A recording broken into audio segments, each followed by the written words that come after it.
예수를 생각하는 것이 내 마음속에 가득할 때 그것이 기쁨이 되게 하여 주옵시고, 예수로 만족하고 예수님을 쫓아간다는 것이 무엇인지를 알아가는 우리들의 한날 한날이 되게 하여 주옵소서. 거친 세상에서 승리하기 위해 알아야 될 것이 우리의 꾀가 아니라 예수임을 알게 하여 주옵소서. 이 거친 세상에 이길 수 있는 힘이 오직 예수임을 알게 하여 주시옵소서. 감사합니다. 고마우신 예수님 이름으로 기도드렸습니다. 아멘. 아멘. 히브리서 3장에 있는 말씀 같이 보도록 합니다. 오늘은 히브리서 3장 1절에서 19절까지 말씀 볼 건데요.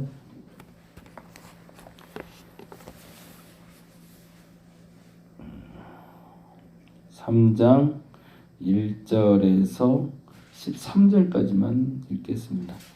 3장 1절에서 13절까지만. 어저께까지 철거 공사는 잘 마쳤고요. 그래서 이제 깨끗하게 이제 바닥하고 천정하고 벽면 마무리했습니다.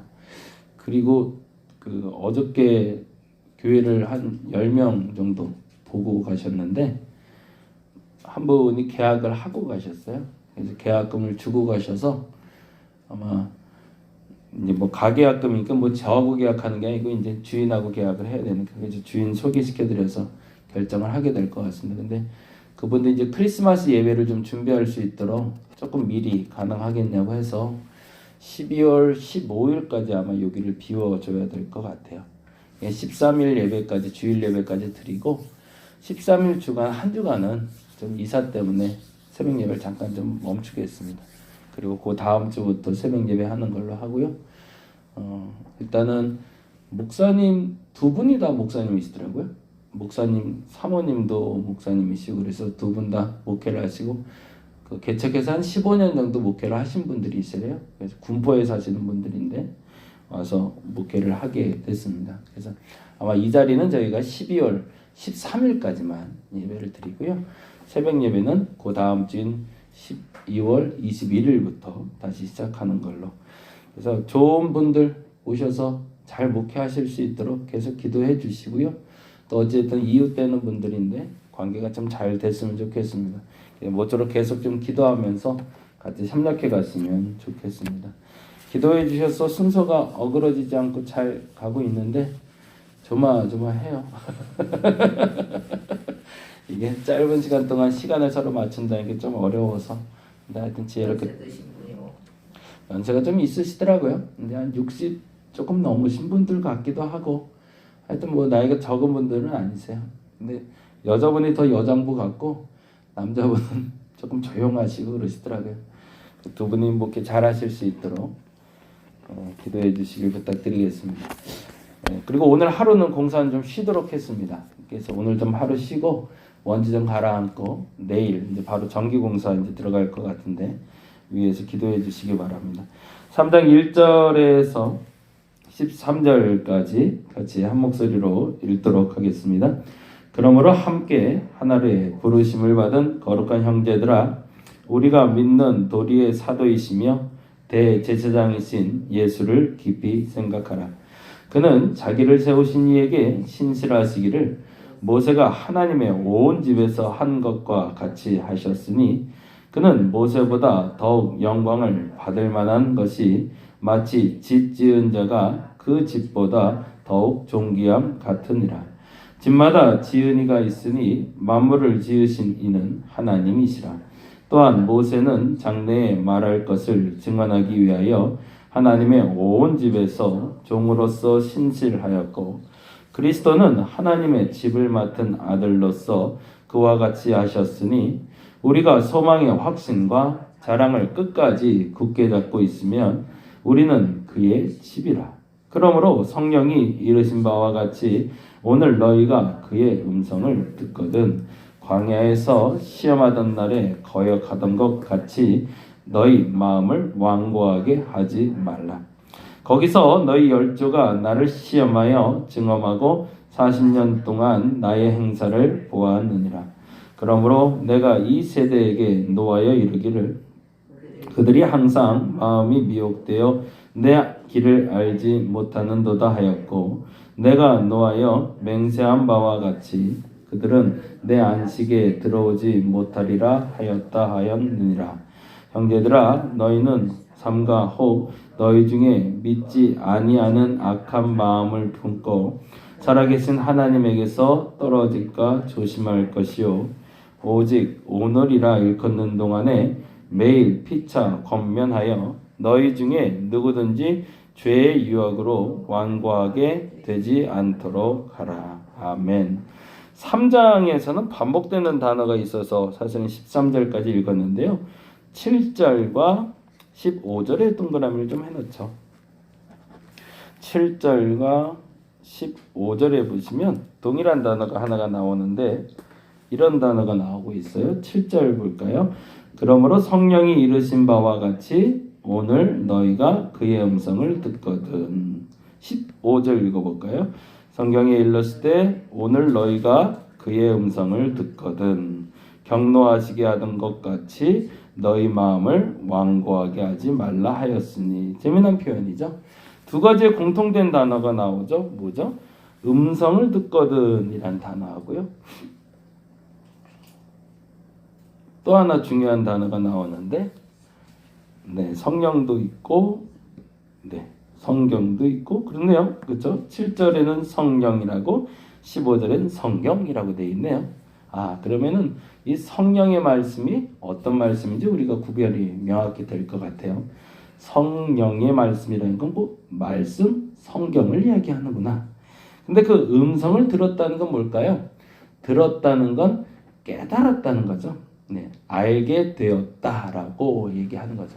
알게 되었거든 전제 조건입니다. 만일 너희가 성령을 통해서 성경을 통해서 하나님의 음성을 알게 되거든 제발 뭐하라는 거죠?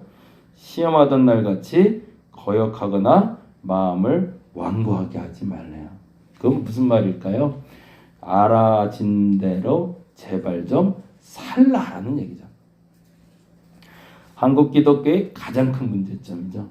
아는 만큼 살아내지를 못하고 있죠. 성경 말씀을 너무 많이 알고요.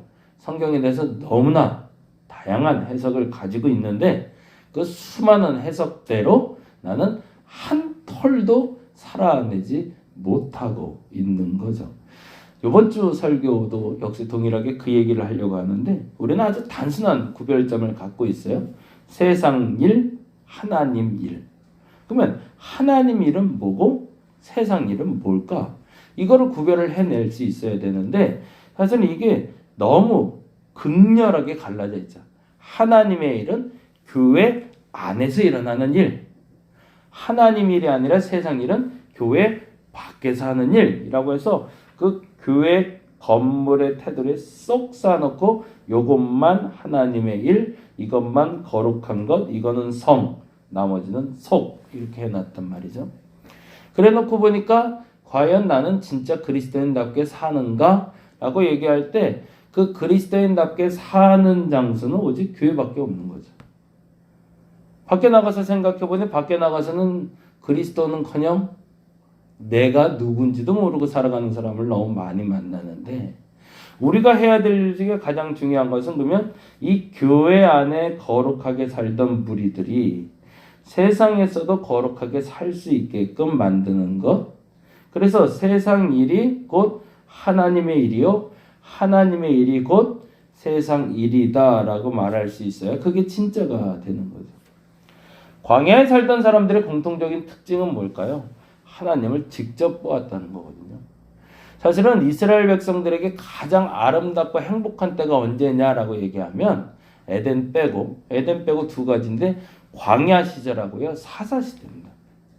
가장 최고조로 올라갈 수 있는 때였어요. 왜냐하면 그때는 하나님이 주인이셨거든요. 왕도 없었고요. 그리고 때로는 사람의 리더들도 존재하지 않았을 때입니다. 간헐적으로 사사라는 사람이 있었고 광야 시대는 오직 모세라는 지도자만 있었을 텐데 근데 더 독특한 건 모세는 끝까지 신이 되지 않았다는 거거든요. 그 정도의 권위와 그 그 정도의 능력과 그 정도의 사람들의 인정을 받을 수 있는 성품을 가진 사람이라면 충분히 왕이 되고도 남았고 충분히 신적인 존재가 되고도 남았는데 모세를 신으로 섬기는 사람은 아무도 없습니다. 그만큼 철저하게 겸손하고 겸허한 자리에서 자신의 자리를 지켜낸 모세가 있었고, 근데 모세는 끝까지 얘기한 걸 나는 하나님과 너희의 가교 역할을 하는 사람일 뿐이지 신도 아니고 그리스도 아니라고 본인이 인정했던 사람이니까. 그러니 그때 당시에는 이스라엘 백성들이 눈만 감았다 뜨면 하나님의 영광과 역사를 볼 수 있을 때였습니다.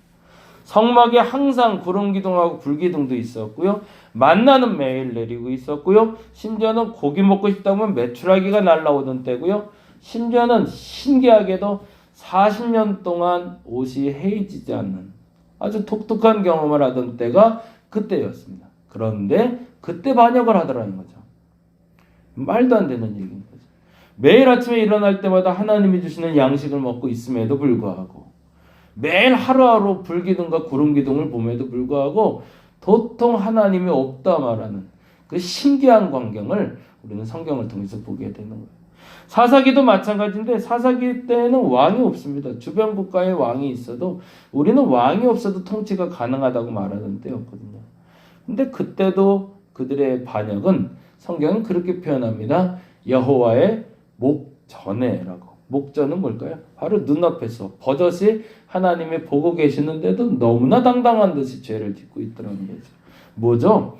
알고는 있는데 깨달았는데 더 정확히는 머릿속으로는 충분히 아는데 그렇게 한 털도 살아가지 못하는 백성들.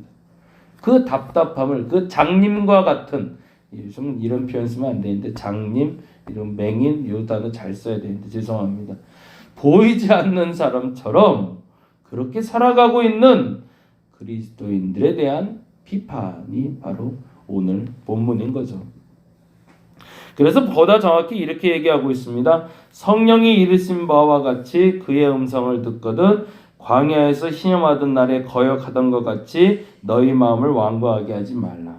너희가 눈으로 보지 않았냐는 거죠. 그때 당시에 그 일들을 과거의 기록을 통해서 알고 있지 않냐는 거죠. 그러니 너희는 제발 그렇게 버림받는 일이 없었으면 좋겠다. 여기에 전제는 지금도 하나님의 말씀을 우리에게 말씀하신다는 거고 지금도 성령은 우리에게 말씀하신다는 거고 말씀하시는 성령으로 말미암아 말씀하시는 그 음성으로 말미암아 충분히 복되고 값지게 살 수 있는 길이 우리에게 열려 있다는 게 먼저가 전제죠. 그런데 그렇게 살고 있지 않으니 너희들이 그렇게 되고 있음을 깨달아 알아야 된다고. 어저께 우리 공사 담당하는 대표님하고 차 한잔하면서 얘기를 했어요. 이분이 사업을 하는 분이잖아요. 인테리어 공사를 하고 지금 카페도 하고 뭐 여러 가지 일을 하시는 분이세요. 잘 나갈 때 한창 잘 나갈 때 큰 병원을 하나 운영해 본 적이 있대요. 그런 게 있나 봐요. 저는 잘 모르는데 병원은 의사가 경영하는 게 아니더라고요. 그것도 경영하는 사람이 또 따로 있나 봐요.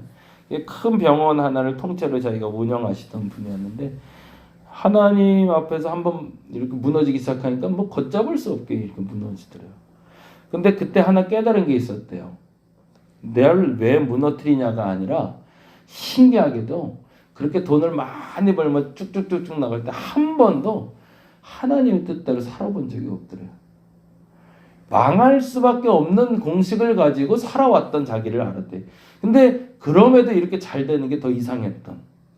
그걸 깨닫고 나니까 아 하나님 앞에서 이렇게 돈 버는 게 맞는 건지를 이제 알게 되겠더래요. 근데 알게 되니까 돈이 쫓아오더라는 거죠. 저한테 자꾸 그 얘기를 해요. 목사님은 특히나 목사님이잖아요. 그러니까 돈은 원래 쫓아와요. 근데 전제가 있어요. 하나님 뜻대로 가면. 근데 이상하게 사람들이 자기도 그랬지만 그렇게 하면 안 될 거라고 생각해서 억지로 하나님 뜻에 반하게 산다는 거예요. 그러다가 놓칠 거 다 놓치고 그 다음에 후회하는데 그것처럼 답답한 거 없다고. 제발 알았으면 그냥 하나님의 공식대로만 살면 좋겠다고 얘기를 하시더라고요. 그 말이 피부로 확 와닿지 않는 건 저도 아직 하나님의 공식을 모르기 때문인 것 같아요. 근데 오늘 본문에 더 중요한 단어가 있어요. 성령, 성경, 그의 음성 듣거든 완고하게 하지 말라. 근데 그거보다 더 중요한 단어가 7절에 이렇게 돼 있네요. 볼까요? 그러므로 성령이 이르신 바와 같이 그 다음 뭐라고 돼 있죠? 오늘이라는 단어가 있어요. 거기다 동그라미를 좀 해놨죠. 그리고 재미난 단어가 있습니다. 15절에도 동일하게 나오네요. 성경에 일렀으되 15절에도 오늘이라는 단어가 나오죠. 그리고 나서 7절과 15절을 연결하는 구절이 있는데 그게 바로 13절입니다. 13절 같이 읽어봅니다. 읽겠습니다. 시작. 오직 오늘이라 일컫는 동안에 거기다 줄을 쫙 쳐놓으시죠. 사실은 우리가 거룩하게 살 수 있는 방법은 하나님의 음성을 듣는 것도 중요하고요. 마음을 완고하게 살지 않는 것도 중요하지만 정말 중요한 게 있다는 겁니다. 내일의 기약을 가지고 어제를 후회하며 살지 말고 오늘만 최선을 다하면 된다는 거예요. 이게 히브리서 기자가 깨달은 거룩하게 사는 법입니다. 오늘 하나님이 또 말씀하실 겁니다. 그리고 오늘만 완고하지 않으면 충분히 거룩하고 충분히 누릴 수 있는 은혜를 우리에게 주실 겁니다. 이 오늘이라는 단어는 사실은 하나님과 관계를 맺는 유일한 시간이라는 뜻을 갖고 있어요. 과거도 아니고 미래도 아니고 지금, 오직 지금만 하나님과 관계를 맺을 수 있는 시간입니다. 그 믿음을 가지고 오늘 한 날을 살아갈 수 있는 저와 여러분 되었으면 좋겠습니다. 다른 날 열심히 살려고 하지 말고 오늘을 열심히 살아서 오늘 하나님이 주시는 그 은혜를 마음껏 누릴 수 있는 저와 여러분 되시기를 간절히 바랍니다. 기도하겠습니다. 어제를 자꾸 되돌아보지 말게 하여 주옵소서. 내일에 대한 불화감도 사라지게 하여 주옵소서. 예수께서도 말씀하셨습니다. 한날 괴로우면 한날 족하다고. 오늘의 최선을 살아가는 그리스도인들이 진짜입니다. 어제 잘 살았다고, 왕년에 내가 잘 나갔다고 다 거짓말입니다. 그래서 어떻게 하라는 얘기입니까? 과거 되돌아보지 말게 하소서. 미래의 헛된 꿈을 쫓아 살지 말게 하여 주옵소서. 우리에게 가장 소중한 것은 오늘을 살아내는 힘이오니 오늘 최선이게 하시고 오늘 성령의 말씀, 오늘 성경의 말씀을 듣게 하시고 순종하여 마음을 완고치 않게 하여 주시옵소서. 그래서 하나님이 오늘 주시는 그 복을 마음껏 누릴 수 있는 우리가 되게 하여 주시옵소서. 교회에 새로운 분이 와서 이제 목회를 하게 됩니다. 12월 15일 이후에 이곳에 오실 분들을 하나님이 축복하여 주옵시고 그들의 목회의 여정도 함께 하시고 이전에서 시작하게 될 우리 다림 목회의 예배도 주께서 붙잡으시사 그 모든 것이 선하게, 그 모든 것이 온전하게 이루어지게 하여 주시옵소서. 공사의 모든 일정 가운데도 함께 하시며 무엇보다도 우리 성도들의 마음이 그리고 우리 사랑하는 다림 목회의 사람들과 이를 위해서 기도해 주는 사람들과 이 지역의 모든 사람들이 기뻐할 수 있는 교회가 되게 하여 주시옵소서. 무엇보다 하나님의 기쁨 되게 하여 주옵소서.